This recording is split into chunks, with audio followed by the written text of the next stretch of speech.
Eh bien oui, aujourd'hui cela fait une semaine que la saison 4 de The Boys est sortie sur Prime Video, ou en tout cas débute une sortie hebdomadaire, et on en est déjà à la moitié. Ça va vite. Que ce soit The Acolyte ou que ce soit The Boys, on est déjà à la moitié de la série. Parce que je vous rappelle quand même que, notamment pour The Boys, on a eu les 3 premiers épisodes la semaine dernière. Donc c'est évidemment, logiquement, là, aujourd'hui, c'était le quatrième. Et un épisode 4 que j'ai beaucoup aimé. Je ne vais pas vous mentir, je l'ai beaucoup aimé sur plusieurs aspects. Alors il est vrai que j'avais bien aimé aussi les 3 premiers épisodes, mais, et il y a un mais, je le rappelle quand même, c'est souvent la même chose. Là, je ne dirais pas que c'est souvent la même chose parce que, bon, même s'il y a des alliances, etc., avec différents partis, je trouve que c'est quand même bien orchestré. Et on va y venir, bien évidemment, avec plusieurs petits détails plutôt intéressants, notamment avec Frenchie, où on sait que, et ça depuis l'épisode 2 ou 3, que c'est bel et bien lui qui a donc tué les parents de l'homme qu'il aime. Et ce qui est intéressant, c'est que enfin, on va le dire. Parce que c'est vrai que ce genre de principe de bah en fait on est ensemble mais je te dis pas mon passé parce qu'en fait mon passé c'est en lien avec ton passé à toi et des traumatismes que tu as vécu, et ce genre de choses, en général, ça arrive plus à la fin de la saison. Donc ce qui est intéressant, c'est que là, ça arrive maintenant. Donc à voir comment est-ce que leur relation va évoluer. Est-ce qu'il va finir par lui pardonner ou non.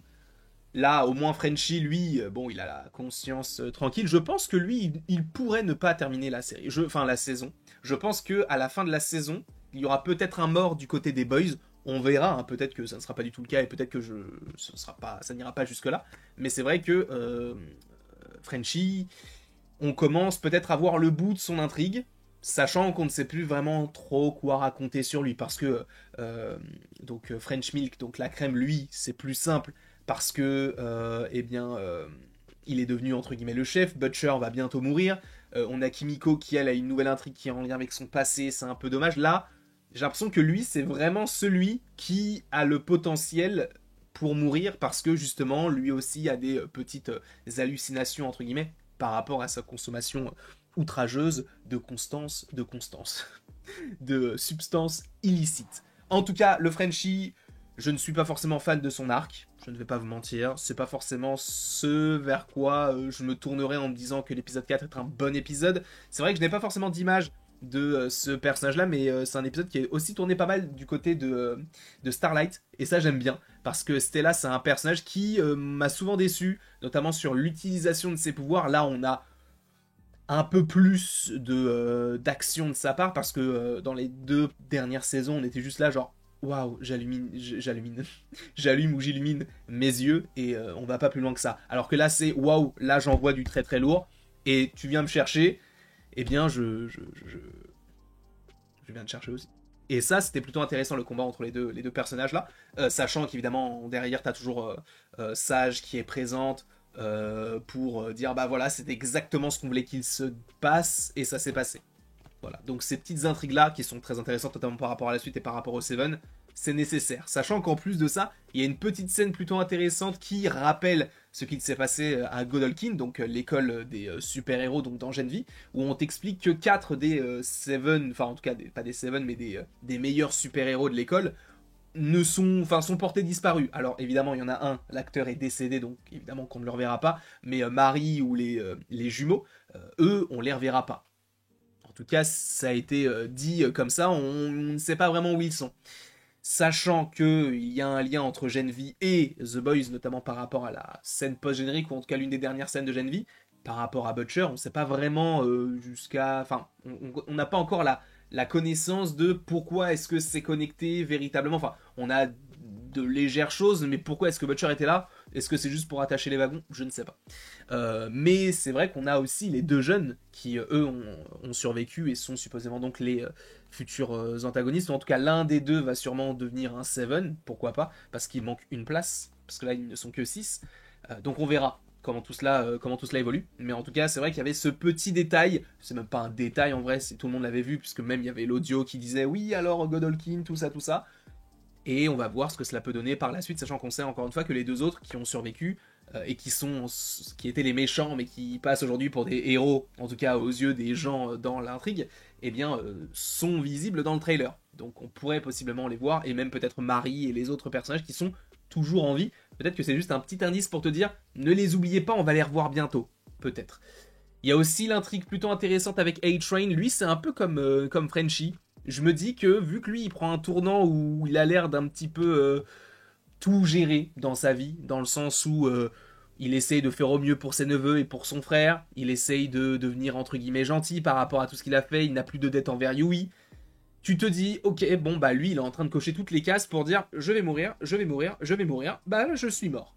Donc je pense qu'il est possible que A-Train ne finisse pas la saison et qu'il soit remplacé donc peut-être par l'un des deux nouveaux personnages, notamment présents dans Gen V. Je pense qu'il n'aura plus grand chose à proposer, sachant qu'il est vraiment passé de l'autre côté, c'est vraiment lui la taupe, entre guillemets, du côté de Vote, sachant que Sage, je pense qu'elle est de plus en plus en train de mener son enquête, puisque déjà elle se posait des questions sur l'épisode 3, et là, le fait qu'il reçoive un message, on ne sait pas vraiment de qui, elle se pose des questions, mais je pense en vrai que, vu que Sage a toujours un plan, je pense qu'elle sait que c'est lui, et qu'elle attend vraiment de le prendre sur le fait, et Homelander va le tuer sous les ordres de Sage. Sachant qu'ils se connaissent déjà, puisque ils avaient, je crois qu'ils étaient dans pas la même école, mais ils avaient eu la même formation, je sais plus exactement quoi, mais je sais qu'ils se connaissaient avant qu'elle rentre du côté des Seven.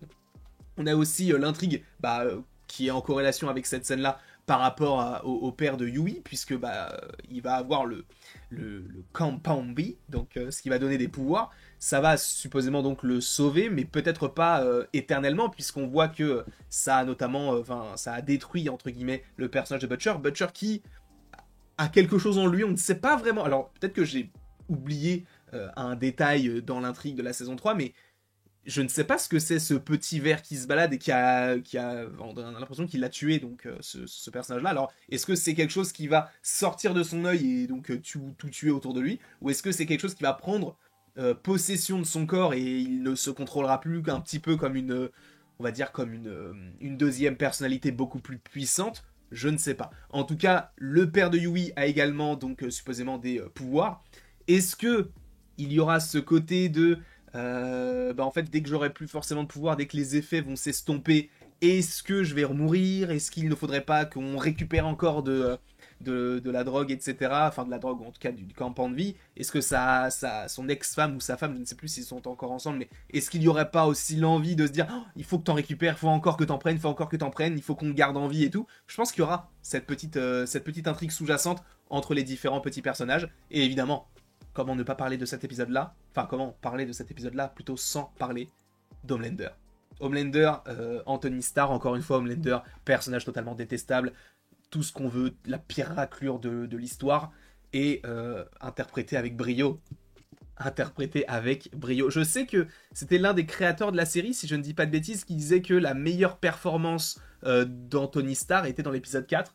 Alors, c'est pas ma performance préférée de cet acteur-là, parce que je trouve qu'il est toujours très très bon, donc en vrai, j'ai pas forcément de moment préféré.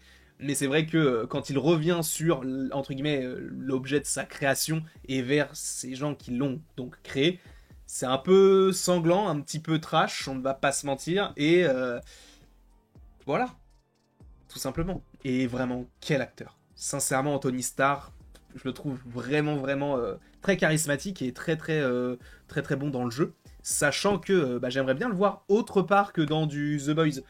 Parce que oui, il a l'air bien de... Enfin, il joue très très bien les sociopathes, etc. Mais de le voir dans un autre projet peut-être un petit peu plus dramatique, pas forcément dans un programme de super-héros, même s'il y a des personnes qui parlent de lui supposément pour Booster Gold, ce qui pourrait être plausible. Mais pas que de ça. Moi, j'aimerais bien. Personnellement, j'aimerais bien le voir dans d'autres projets.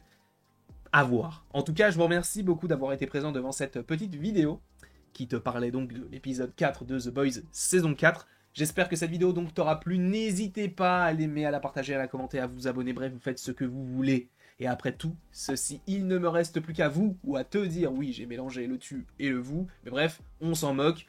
Il ne me reste plus qu'à vous dire à la prochaine pour la prochaine. Et oui, à la fin, j'ai eu un problème de voix parce que j'avais envie de tousser et j'ai encore envie de tousser. Donc je pense que je vais couper la vidéo maintenant et je vous laisserai vaquer à vos occupations, sachant qu'il y a une autre vidéo qui sort vers 18h. Ça va être plutôt sympa.